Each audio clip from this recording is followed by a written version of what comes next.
pay a lot of attention to the integration process before we even close the deal.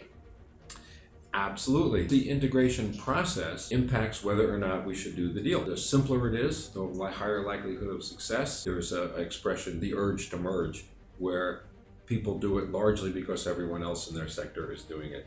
Those usually don't work out so well. Most likelihood of success is when you're buying a company that's in the same space. The likelihood of major surprises is small. Companies often project hockey stick, where it's like we've been humming along like this, but boy, once you buy us, it's gonna go straight up. It's gonna be so good. If it's gonna be that good, then why don't you just keep it for yourself? Why are you selling?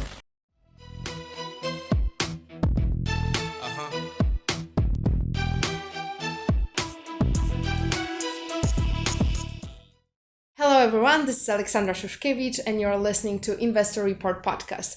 Our guest is... Marty Howard. Hi, Marty.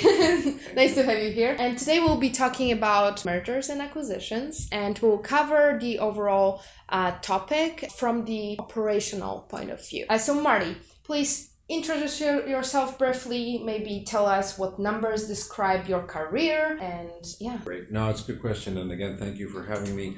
I've had really two careers involving M&A. One is specifically working for Big Four and other large consulting firms in merger and acquisition advisory services. I did that for about 15 years. My other career was in industry as a C-suite executive, typically more often Chief Information Officer, CIO roles, and sometimes COO, Chief Operating Officer. In industry, I've worked for about 15 companies following a merger or integration. Now I am semi-retired and do some consulting work and some teaching. That's amazing. I cannot wait to hear all the stories. All right, so tell me, I want to change something. I want to maybe go into M&A space. How do I know what strategy should I pursue? Should I buy a business? Should I merge with someone? Should I carve out some of my company? Should I buy a carved out company? Like Right. There's so many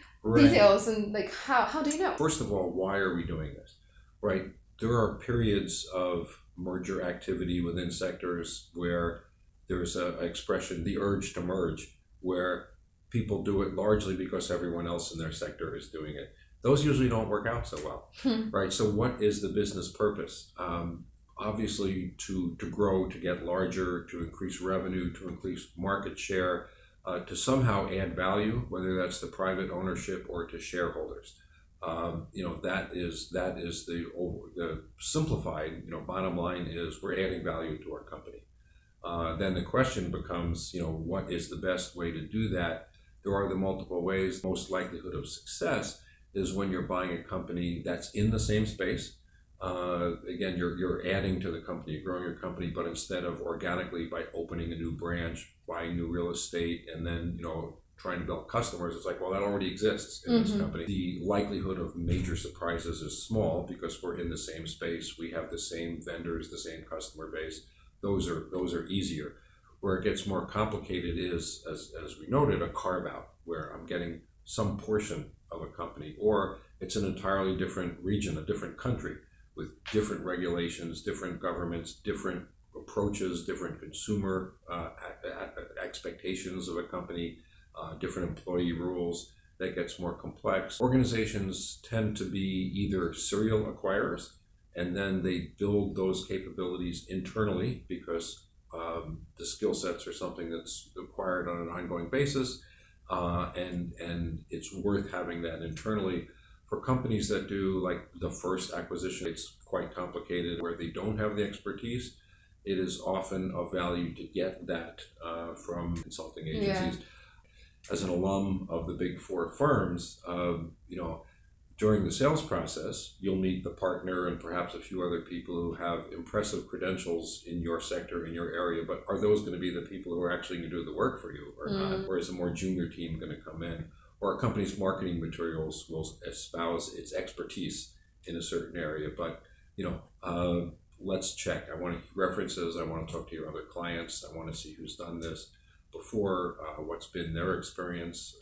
And in addition to the references you're going to give me, I'm going to go out and seek public information and other channels to find out who you're not telling me as a customer to make sure, because, sometimes your customers will be pleased, sometimes they won't. But it's important to get that expertise because report the large percentage of mergers of acquisitions fail to achieve their targets. Is this indeed an organization we should pursue? How much should we pay? What's it going to cost? How long is it going to take? What's our likelihood of success? All those kinds of questions that are very complicated. And, the first time it's probably not a good idea to go on your own. How do you know what questions to ask and who answers those questions? Because if the board doesn't know what direction to pursue, that's kind of hard. Yeah, there's an iterative process to that, especially when it's within the same sector. People know companies, and it's easy to find out from the general press and literature and internet sites, what companies may or may not be up for sale. People talk to each other. People used to work in one company and now they're in another. But to your point, how do you know which questions to ask is a great question. Because I think it was Descartes who said, judge a person not by their answers, but by their questions. And asking the right questions is key. So on the one hand, there are a lot of complexities because there are so many nuances and so many pluses and minuses and pros and cons. But it comes down to that simple, why do we want to do a transaction? We want to increase our market share. There's efficiencies we can gain with volume, cost savings, product enhancement will help our company grow. But always keeping those core questions in mind. So what are going to be the key success factors? And begin to look at every potential acquisition in the light of that. If we buy this company, are we going to meet those targets? And the question is, well, it depends, right, on how complicated it's going to be. If we sell to the same customers and have the same products, this is something new. Integrating an acquired entity should be considered, in general, the most complicated project your organization has undertaken. It is a series of many, many interdependent and complex projects. They're all projects, so in that sense it's simple, but there's a lot of them and they impact everything. The other piece is that assuming everyone in your company is fully active and employed, they already have full-time jobs, and managing an acquisition, whether it's a complete integration or partial, is additional work. And is your organization capable of doing that? Do you have the talent from project management and the supporting interdependencies in regulatory, legal, IT, HR, compliance to make sure that everything goes well? There's overwhelming evidence that when mergers fail to meet their targets, it's the execution phase. And it's because it is very, very hard, but significant errors are made and the acquisition itself didn't make sense. So circling back to the diligence, which should be done in iterations, right? So the first high-level view is, because diligence takes time and there's a lot of work and resources, and a very small percentage of initial target identifications actually end up in an acquisition. So knowing, how deep to go, how much resources to commit, you can't investigate every potential, to its full detail. So there needs to be some gating questions. And those can be things like balance sheet, financial statements, regulatory issues, past performance of the company, caliber of management team, things like that. What's the minimum things we can know, the minimum amount of time and money we can spend to find out before we said, all right, now we're going to commit and we're going to do full-blown diligence on all aspects of this company. Yeah, and how much risk can we commit to and undertake, basically? Yeah, there's always risks in identifying what those are. It's not the things we don't know that get us into trouble. It's the things we think we know and we're wrong. And so do we really understand the tax rules that would apply to this acquisition and merger? Do we really understand in these 4 countries what rules are in terms of personnel changes and hiring and intercompany transfers are? Those things can derail or support a transaction. Deals are fun. They're shiny objects. They're exciting, especially for companies that have been around and are somewhat mature in their life cycle. And so the idea of, we're going to do something, it's exciting. And people tend to fall in love with the concept. With the CEO says, I want to pursue this is great. And we say, but look, you agreed, right? This is your document that says, if the balance sheet shows this problem, we're not going to do the deal. Those are your words. And sometimes that works, sometimes it doesn't. Yeah, sometimes you just need to go with it, right? And then Right.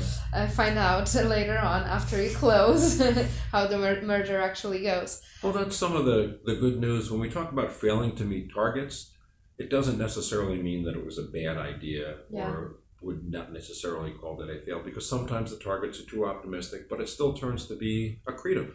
And, we said we would achieve these benefits within 18 months. Well, let's say it takes 3 years instead, but it was still turned out to be a good thing. It's like, okay, we didn't quite meet our targets, but it still turned out well. And that Tell me a successful story then. We don't want to depress our audience. Well, there are many successes, and I can talk about a few that I've been involved with, and fortunately they're in the healthcare space, and so when they're successful, my definition of successful includes improved clinical performance as well as like financial. that. So that's a nice dual benefit there.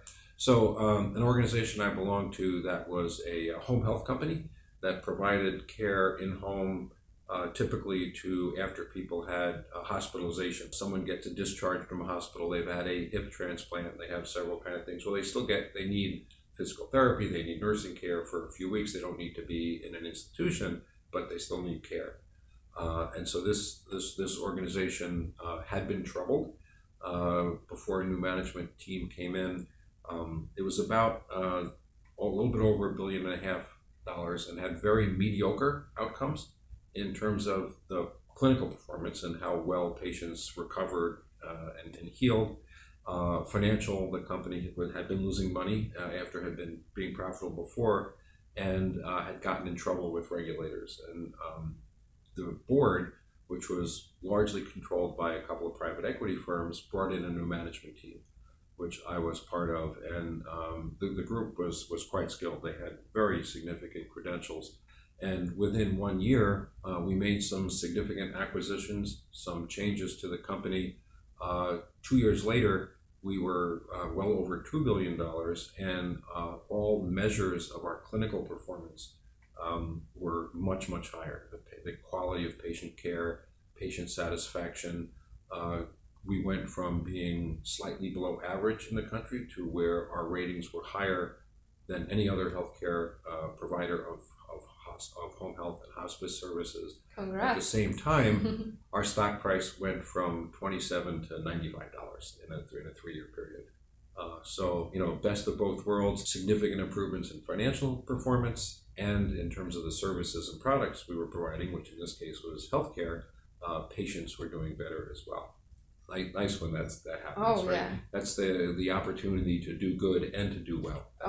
Okay, so maybe we can jump into due diligence process. What needs to be done to go through successful due diligence that leads to closing? What are the aspects? What are the things that we need to pay attention to? Right. Due diligence it's iterative and it's scalable, right? We talked earlier about asking the right questions, the gating factor. So there should be an initial very high level which tells us go, no go, do we go the next step? It doesn't take much money, much time, much resources to get the fundamental questions answered.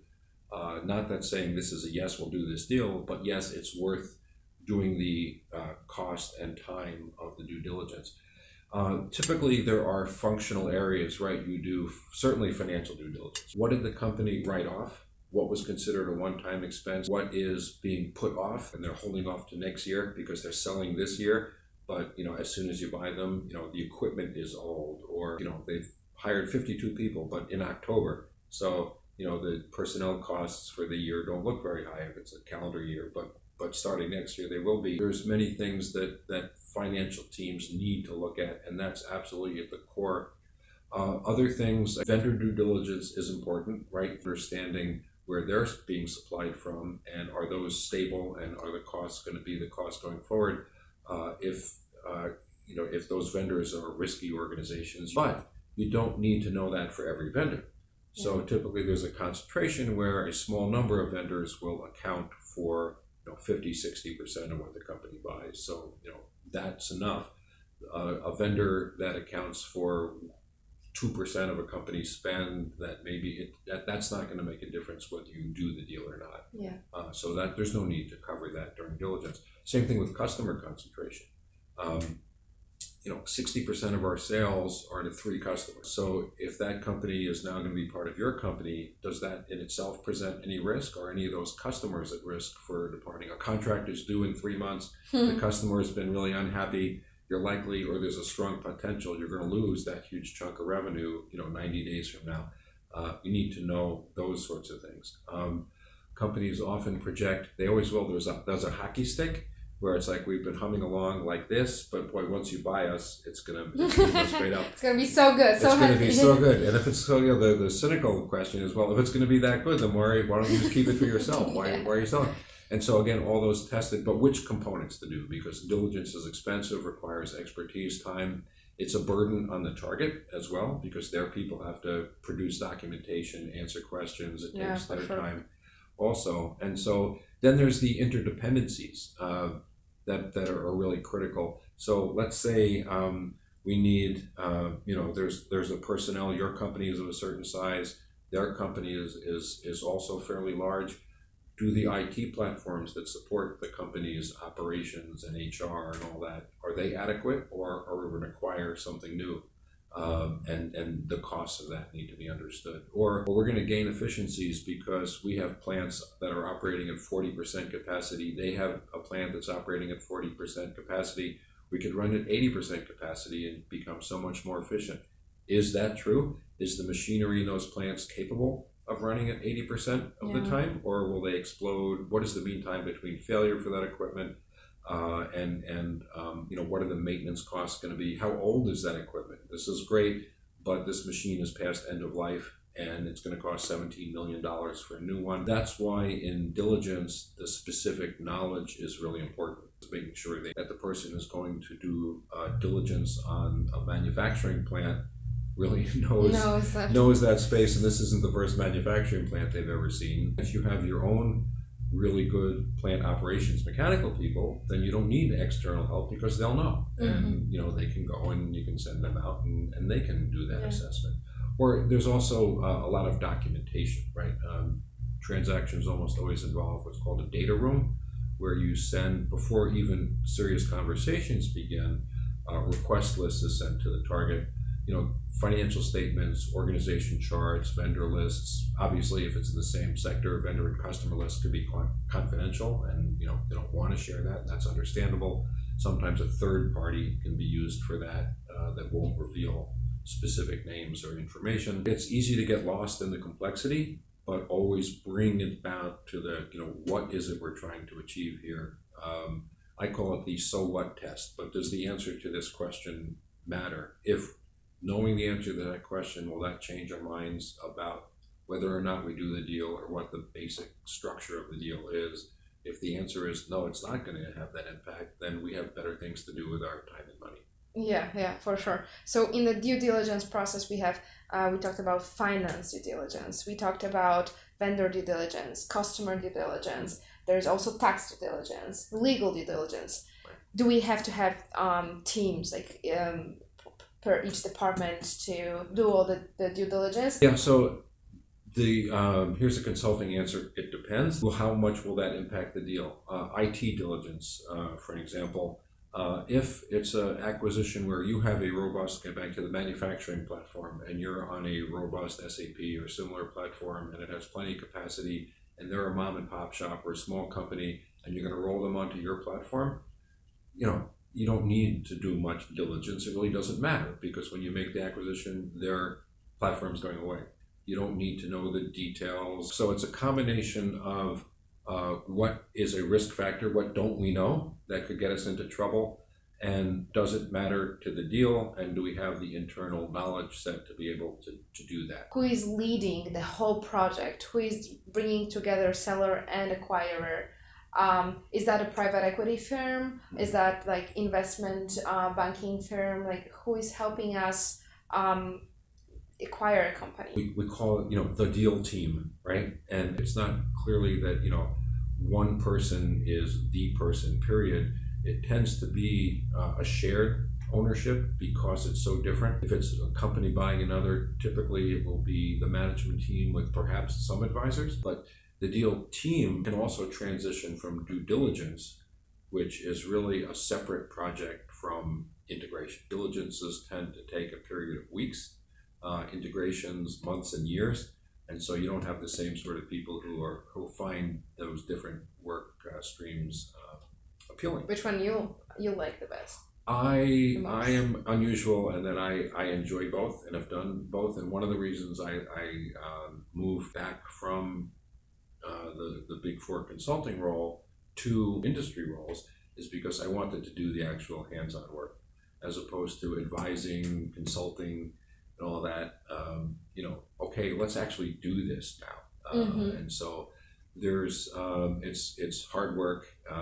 It's rigorous. It's difficult. It's not sexy or glamorous in any way, but when it works, it's quite an achievement. And a lot of people get a lot of success out of it. It's really, again, it's the most complex project that organizations do.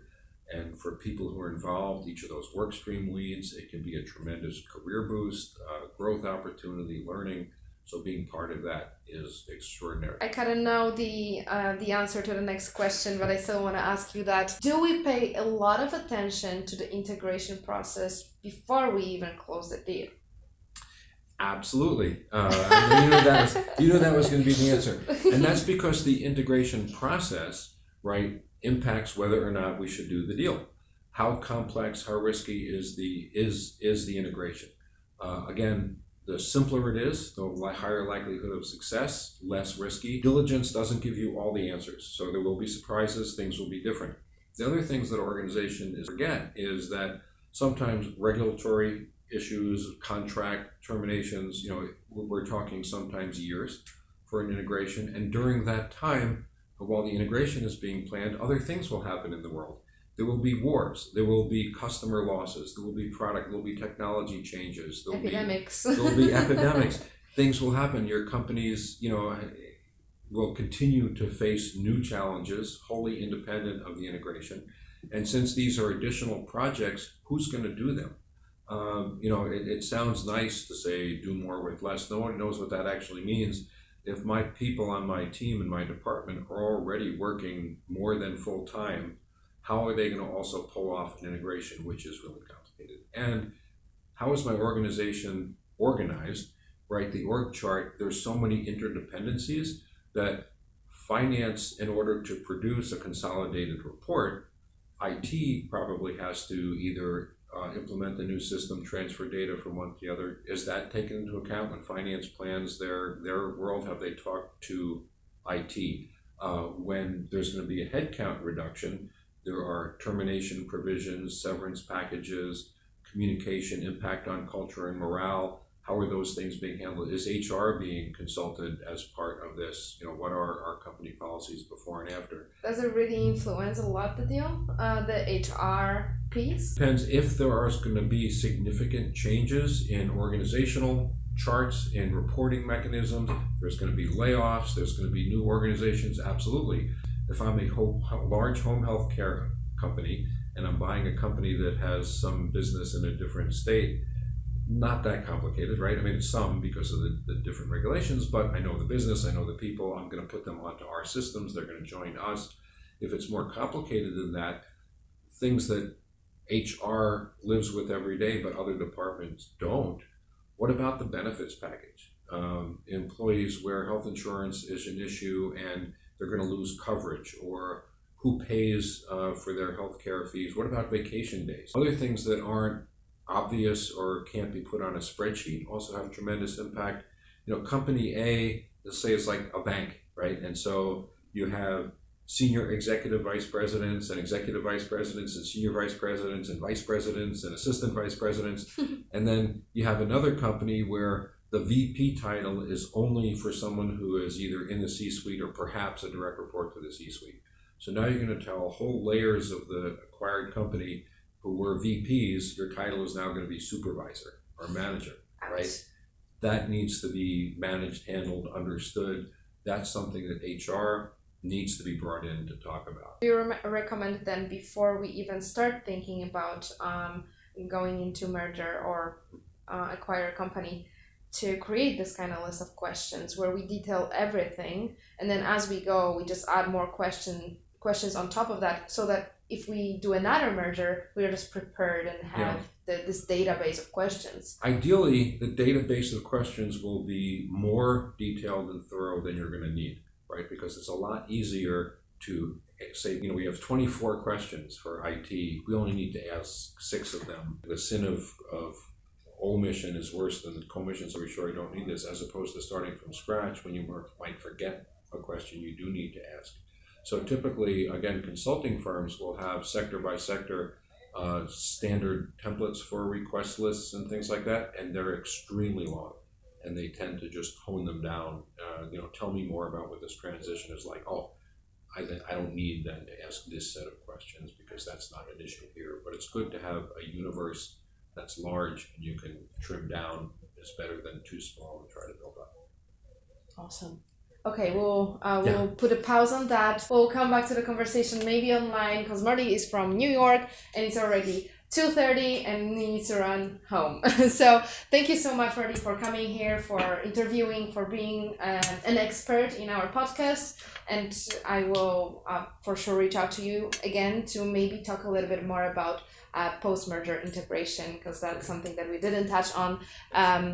And thank you guys for watching the podcast and have a good day, night, whatever time it is for you. So see you and bye. Thank you, Marty, again. Thank you. Thanks. Thanks.